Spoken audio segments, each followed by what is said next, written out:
parecidos?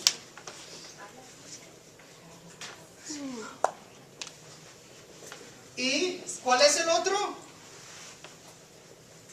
Big. Temática uniforme y lenguaje, estilo.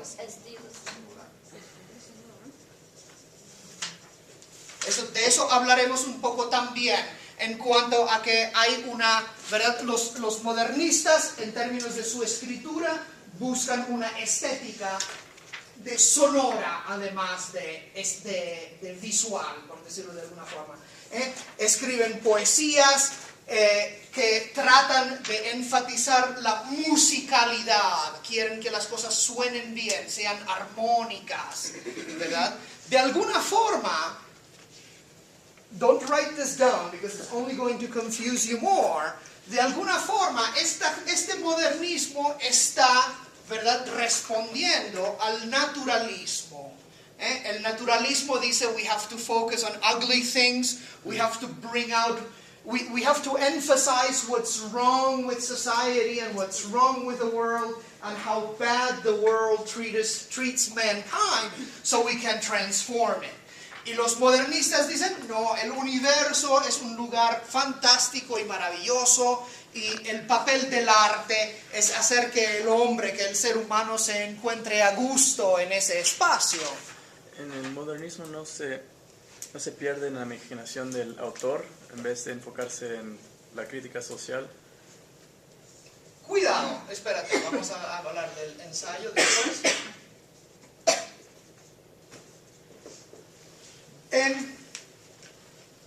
La imaginación, sí es la imaginación del autor, ¿verdad? Pero vamos a ver, aquí es donde empiezan a mezclarse las cosas, ¿verdad? Entonces vamos a ver, por ejemplo, que yo les estoy pidiendo que para el próximo jueves ustedes lean 2 poemas de Darío, de Rubén Darío. Sonatina. Bueno, que es un poema y nuestro propósito. Y ¿de quién? De Gutiérrez Nájera, ¿verdad?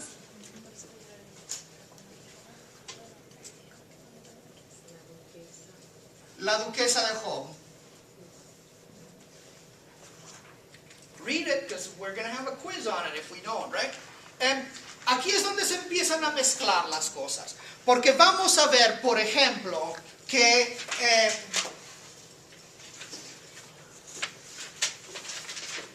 mientras que en un principio hay una despreocupación por parte de lo que se llama el modernismo azul, ¿verdad?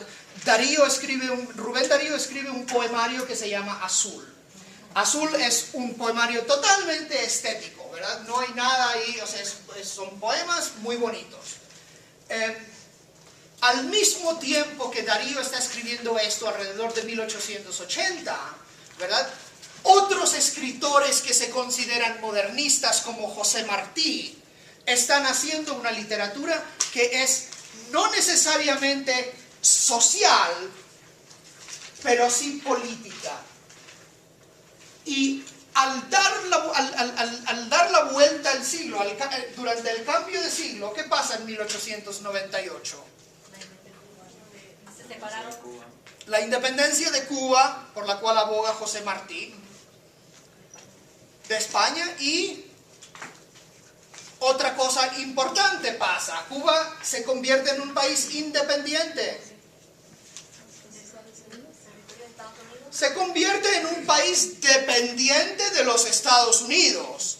Es decir, los Estados Unidos contribuyen a la independencia de Cuba, pero después, y lo mismo pasa en la República Dominicana, y lo mismo pasa en México en un momento durante la época de la Revolución, ¿verdad? Los Estados Unidos se convierten en un jugador, ¿verdad? Empiezan a tener un papel fundamental en la política de los estados latinoamericanos.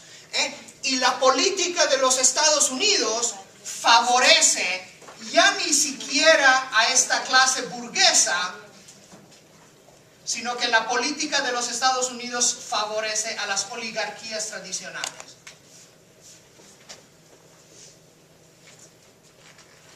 no se olviden, don't forget, que a pesar, despite the fact, de que la burguesía está definiendo la nación, it is from the bourgeoisie, from this upper middle class, that we're getting the definition of what the nation is. Politically, the control of the nation is still in the traditional economic elites.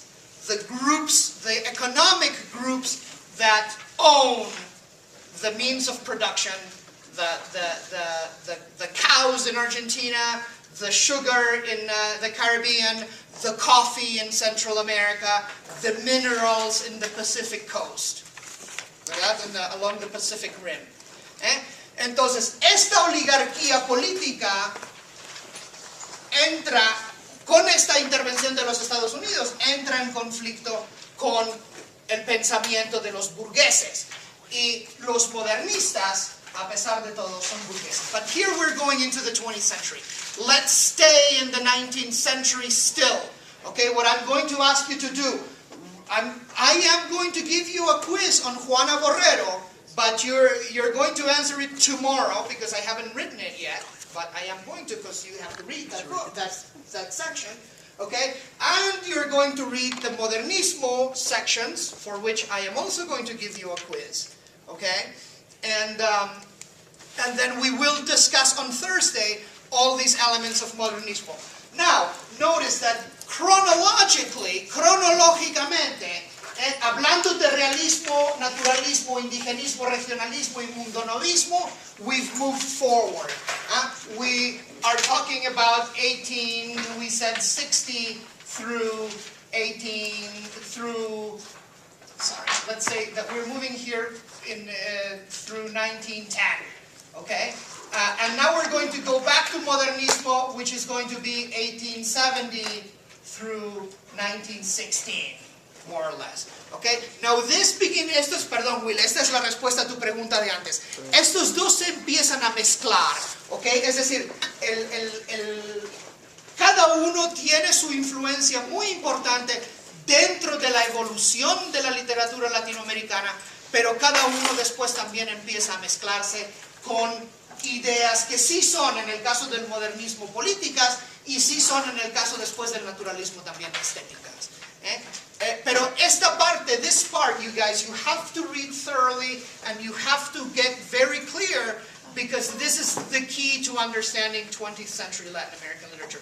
Both of these movements are, and the contradictions between them and within themselves are as well. The fact, don't forget then, that naturalism and realism are paternalistic ways of looking at society, even though they are social. They are looking at society from the middle class down, and that Modernismo, even though it starts out as a purely political, as a purely aesthetical movement, art for art's sake, develops also a political element.